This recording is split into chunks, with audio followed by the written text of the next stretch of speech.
Assalamualaikum warahmatullahi wabarakatuh.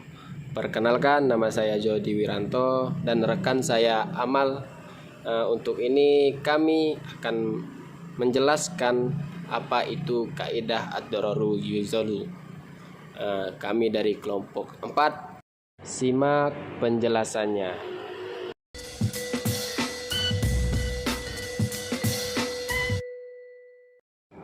Sedangkan pengertian dari ad-dararu yuzalu yaitu kemudaratan atau kesulitan harus dihilangkan. Jadi konsepsi kaidah ini memberikan pengertian bahwa manusia harus dijauhkan dari idrar atau tindak menyakiti, baik oleh dirinya maupun orang lain, dan tidak semestinya ia menimbulkan bahaya atau menyakiti pada orang lain.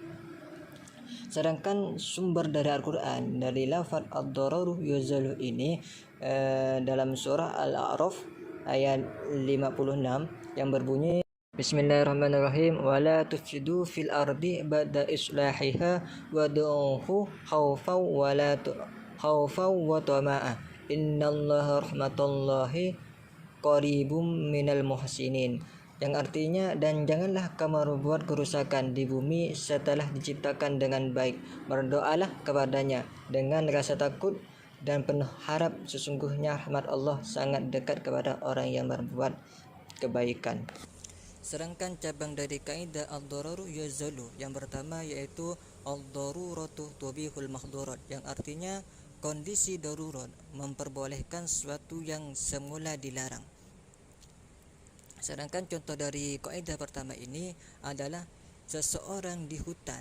Apabila ada seorang di hutan tiada menemukan makanan sama sekali kecuali babi, dan bila dia tidak memakannya maka ia akan mati, maka babi hutan itu dapat dimakan sebatas keperluannya saja. Sedangkan contoh dari kaidah pertama tersebut, apabila ada seorang di hutan terus ia kelaparan, ternyata di hutan tersebut tidak ada makanan selain makanan yang haram seperti babi, maka babi tersebut boleh dimakan. Sedangkan kaidah yang nomor cabang kaidah yang nomor 2 yaitu la haramu ma'ad darurati wala karahatu ma'al hajati, artinya tidak ada hukum haram bagi yang darurat dan tidak ada hukum makruh bagi yang hajat atau butuh. Contohnya sama seperti kaidah yang pertama, yaitu tidak ada kata haram apabila ada kemudaratan. Sedangkan cabang yang ketiga dari lafaz ad-dararu yuzalu yaitu ma ubihu lid-dururati yuqaddaru biqaddariha, artinya apa yang diperbolehkan karena adanya kemudaratan diukur kemudaratannya. Contohnya, sulitnya solat Jumat untuk dilakukan pada satu tempat, maka solat Jumat boleh dilaksanakan pada dua tempat. Ketika dua tempat sudah dianggap cukup, maka tidak diperbolehkan dilakukan pada tiga tempat.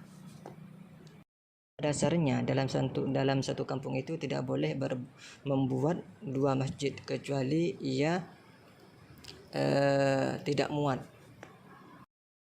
Sedangkan cabang yang nomor 4 dari lafaz ad-dararu yuzalu yaitu ma jaza li qadari batalah zawalihi bizawalihi, yang artinya segala sesuatu yang kebolehannya karena adanya alasan yang kuat atau uzur, maka hilangnya kebolehan itu disebabkan oleh hilangnya alasan. Contohnya, seorang laki-laki yang menderita alergi kulit sehingga boleh memakai sutra, namun begitu alerginya sembuh maka ia wajib melepaskannya dan menggantinya, karena pada dasarnya seorang laki-laki itu tidak boleh memakai kain sutra. Sedangkan cabang kaidah yang nomor 5 dari lafaz ad-dararu yuzalu yaitu ad-dararu la yazulu bid-darari, artinya kemudaratan itu tidak bisa dihilangkan dengan kemudaratan yang lain. Contohnya seperti seorang dokter tidak boleh melakukan donor darah dari suatu orang ke orang lain jika hal itu menyebabkan si pendonor menderita sakit lebih parah dari yang menerima donor itu.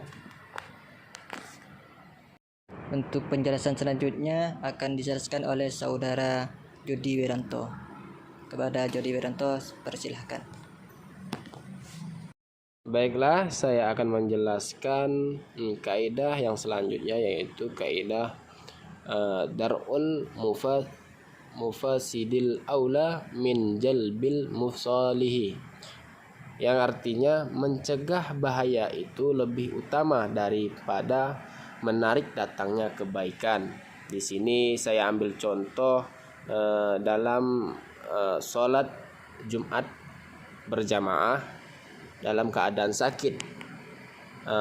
Lebih baik kita meninggalkan sholat jamaah ke masjid daripada kita sholat jamaah ke masjid. Kita mendapat mudaratan yang lebih membahayakan diri sendiri. Dari itu maka kita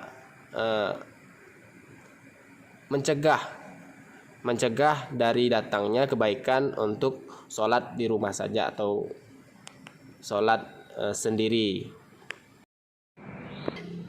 Untuk cabang kaidah yang ketujuh, faiza ta'aradu masadatan wa maslahatan qaddima raf'u wa mafsidatil khaliban, yang artinya maka jika terjadi pertentangan antara faktor menghilangkan mafsadah atau kerusakan dari satu pihak dengan faktor mendatangkan kemaslahatan di pihak lain, maka prinsip menghilangkan mafsadah harus didahulukan dari faktor kedua. Maksud dari kaidah ini yaitu jika satu perkara, saya ambil contoh yaitu judi, miras, lebih banyak mudaratnya, kerusakan itu lebih banyak. Jadi lebih baik dari khamar, judi itu dihilangkan karena mudaratnya lebih banyak daripada manfaatnya.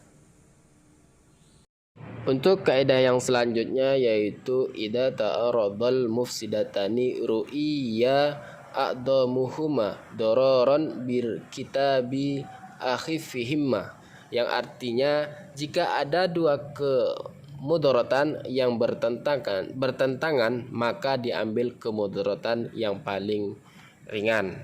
Di sini contohnya yaitu diperbolehkan mengadakan pembedahan perut wanita yang mati jika kemungkinan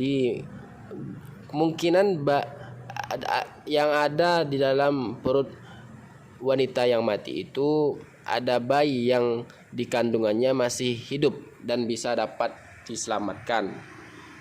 Jadi kemudaratan itu lebih baik karena menyelamatkan bayi yang ada dalam kandungan.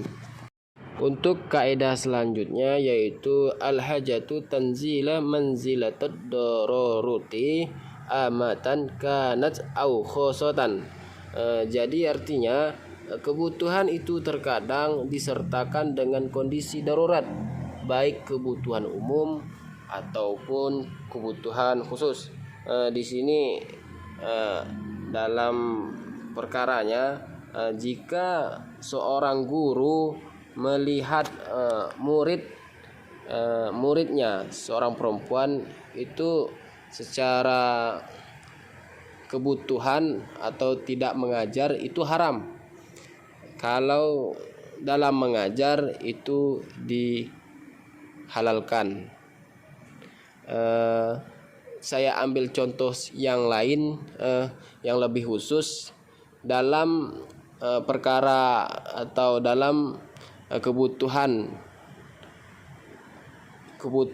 seorang laki-laki melamar seorang perempuan, itu boleh memandang dalam kurung mengenal si seorang perempuan yang akan dilamar sesuai kebutuhan si laki-laki tersebut. Untuk kaidah yang selanjutnya yaitu kullu tasyrifin jarra fasadan au daf'a salahan manhi anhun, yang artinya setiap tindakan hukum yang membawa kemaslahatan atau menolak kemaslahatan adalah dilarang. Contohnya di sini yaitu menghambur-hamburkan harta atau membeli sesuatu yang tidak ada manfaatnya, tanpa ada manfaatnya, yaitu seperti contoh melakukan akad riba, perjudian dan lain sebagainya yang menimbulkan mubazir dalam mengeluarkan harta yang tanpa ada manfaatnya.